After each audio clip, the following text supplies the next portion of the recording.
Hey, welcome back to the second episode of Baking Together and Learning Together. In the second episode, I thought let's just make it more focused towards the history of the baking because I found it very interesting. I was like, yeah, really? How? So don't mind me if my eyes go keep here because here my notes are on my laptop.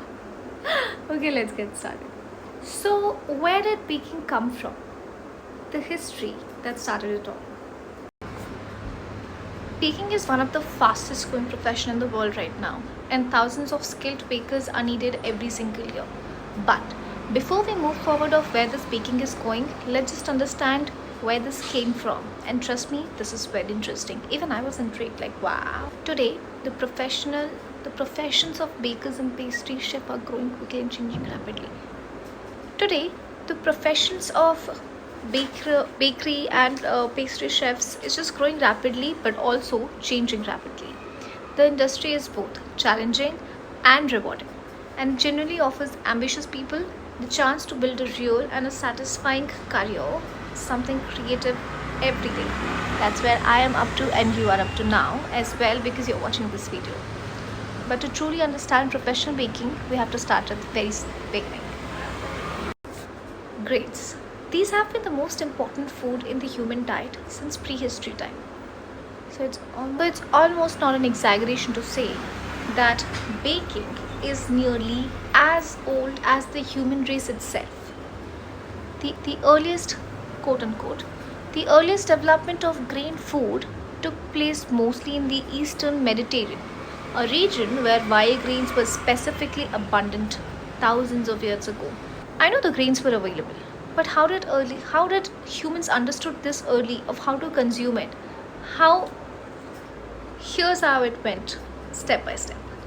Step 1. Step 1, they toasted dry grains over fire. Step 2,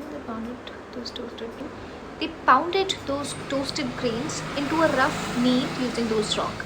And step 3, they mixed that meal with water to create a thick paste. And since these grains had already been, while they were doing this whole toasting thing, the paste was actually edible and no oven needed. Fun fact, so we can say that the prehistoric people actually invented the protein paste before the chimps did. But then came the game changer, and we'll never know who figured out that if you spread that paste out on a hot flat stone next to the fire, something incredible happened. It dried out, crisped up, and turned into a flatbread. Still, pretty basic, but way more appetizing than cold grain paste. And here's the wild part, that discovery never really went away. Unleavened flatbreads like tortillas are still being used in many parts of the countries.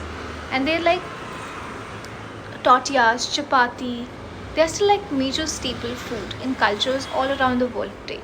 Thousands of years later, and that same idea is still feeding billions of people.